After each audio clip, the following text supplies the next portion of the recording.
Many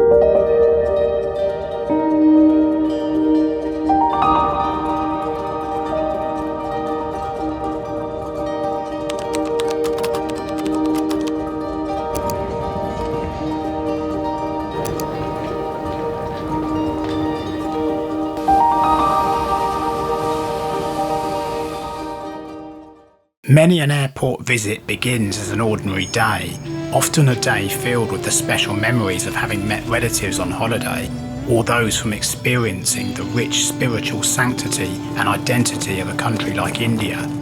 It followed then that for the 242 people aboard Air India Flight 171, the 12th of June 2025 probably began with a reinvigoration for life, not tragedy.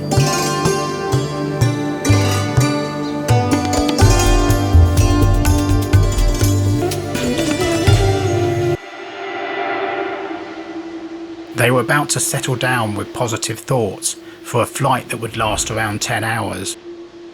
None of them knew then that the journey would last only 32 seconds.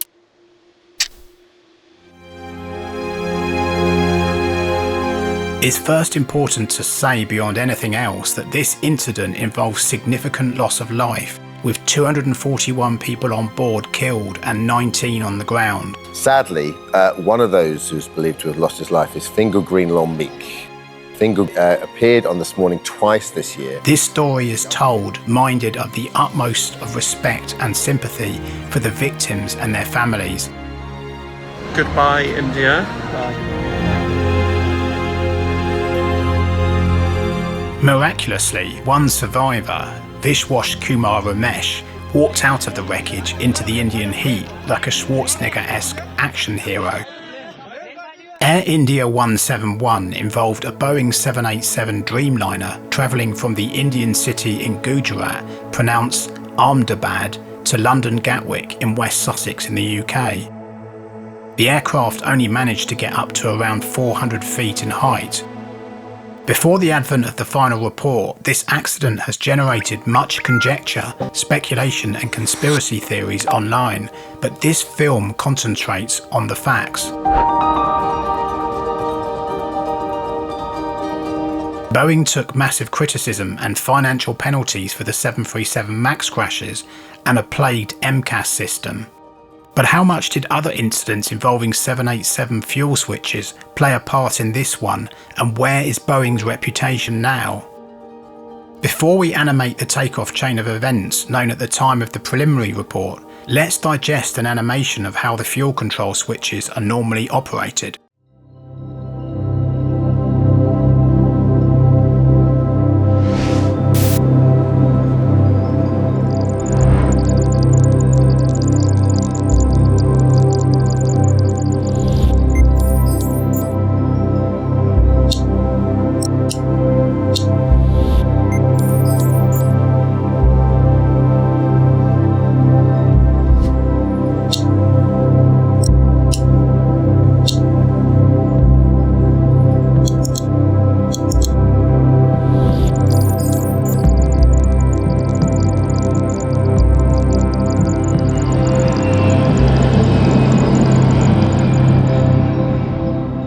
From what we were told from the preliminary report, based on an exploration of flight data recorders too, the aircraft of registration VTANB was a 12-year-old Dash 8 variant of the 787. It commenced its roll from runway 23 of Ahmedabad Airport at 1:37:37 p.m. local time.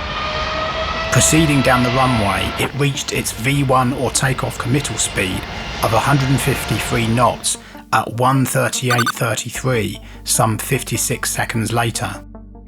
2 seconds later, at 1:38:35 and at 155 knots, it reached its VR rotational speed to start moving skyward. The Dreamliner fully lifted off from the tarmac another 4 seconds later at 1:38:39, consistent with aircraft air-ground sensors transitioning to air mode. A maximum recorded airspeed of 180 knots was then achieved at 1:38:42. The prelim report did not elaborate on the maximum height that was reached, but ADS-B data that sites like Flight Radar use indicated a maximum field elevation around 400 feet. But immediately thereafter, the left and right fuel control switches transitioned from run to cutoff, one after the other with a time gap of 1 second between each.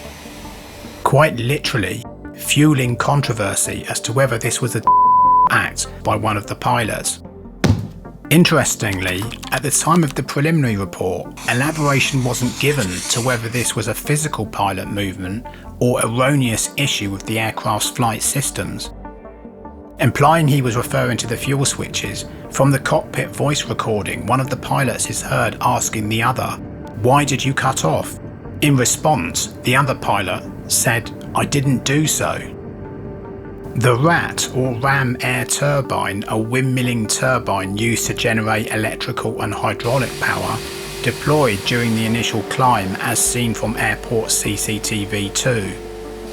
It was supplying hydraulic power at 1:38:47, some 8 seconds after liftoff. Then, the left-hand engine fuel control switch transitioned from cutoff to run at 1:38:52, and similarly, 4 seconds later at 1:38:56 for the right-hand engine fuel switch. Each engine's FADEC, or Full Authority Digital Engine Control, commenced relight and thrust recovery of ignition and fuel introduction. But with falling altitude, as was seen from airport and third-party video, there simply wasn't enough time to arrest the descent from the original fuel cutoff to both engines. The aircraft sadly crashed into the BJ Medical College hostel approximately 0.9 nautical miles from the departure end of runway 23, 32 seconds after liftoff.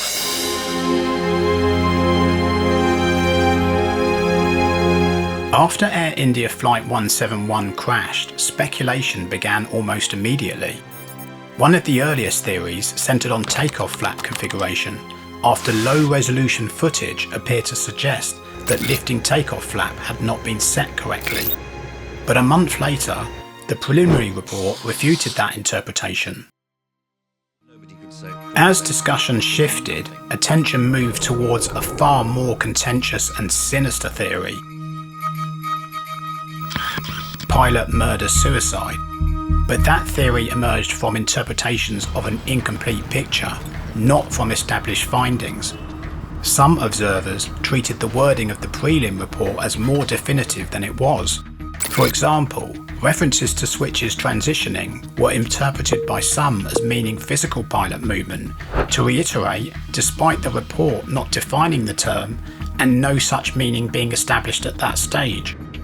At the same time, selected provision of cockpit voice recorder information appeared incriminating when viewed in isolation.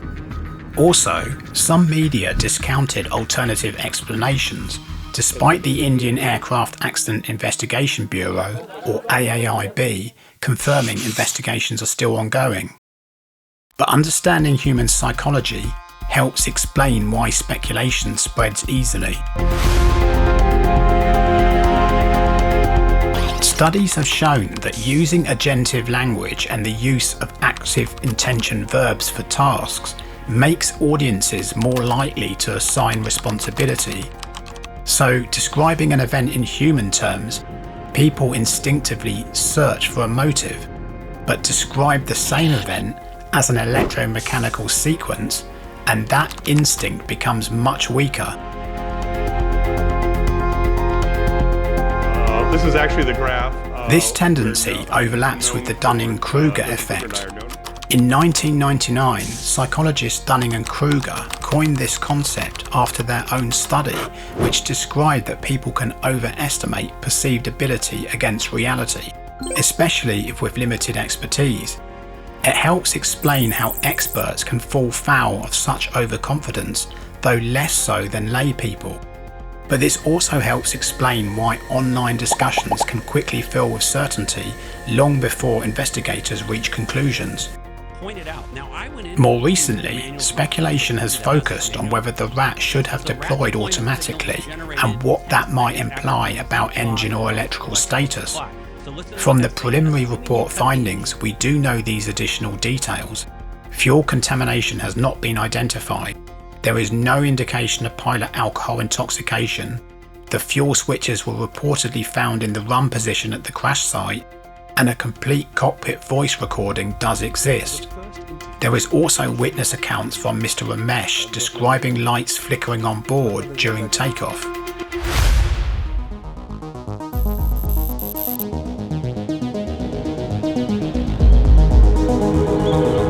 Ambiguity in technical reporting can unintentionally amplify speculation.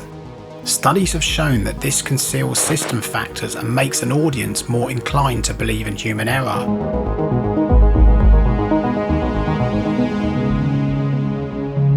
When details appear incomplete, people often fill the gaps with assumptions that reinforce what they already suspect. Psychologists call this motivated reasoning or confirmation bias. But aircraft investigation takes time and is multidisciplinary, involving many different specialisms to get to the truth. At this stage, we are far from knowing the legal proximate cause. This is the cause which is a direct result of the accident, not broken by superseding causes, without which the accident wouldn't happen. Even highly qualified specialists outside the investigation should recognise the limits of what can be known and that they cannot yet pinpoint legal causation. There are, however, other issues at hand.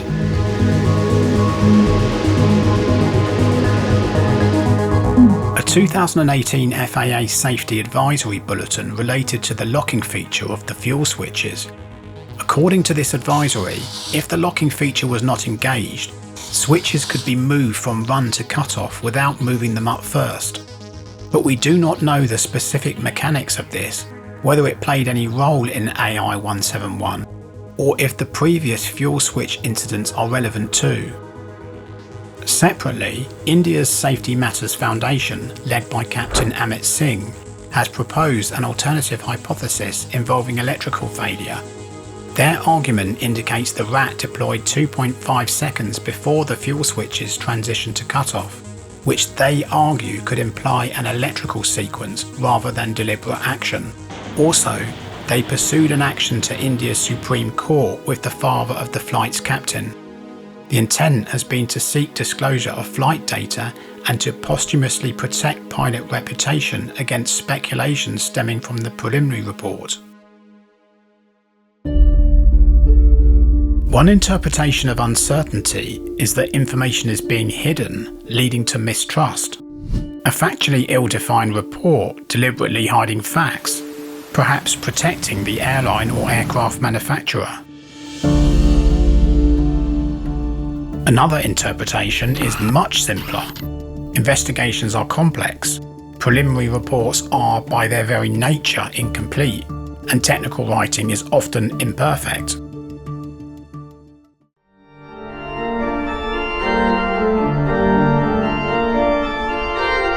This connects to a philosophical doctrine known as Occam's razor, named after a 14th century English monk, William of Ockham. It posits that when there are competing theories for the same event, the simplest explanation requiring the fewest assumptions is preferable. Not because simple explanations are always true, but as it transpires because they are statistically more common. This stands in contrast to proportionality bias, which makes people believe that significant events must have substantial causes not independent of one another.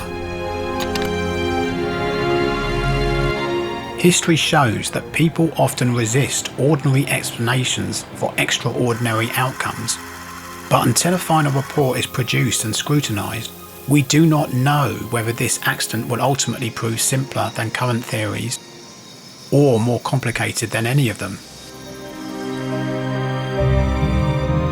Or indeed, if ultimately claims will remain at the door of Boeing and how this will affect their bottom line. For now, the Indian AAIB's position from their interim statement remains clear: avoid speculation. And perhaps that is worth remembering. As Captain Sullenberger once reflected, aviation is consequent on pushing a tube full of people through the air 7 or 8 miles up at minus 70 degrees and at 80% of the speed of sound to return them safely to the ground 10 million times a year in the US alone. The extraordinary thing is not that accidents happen, it's just how rarely they do.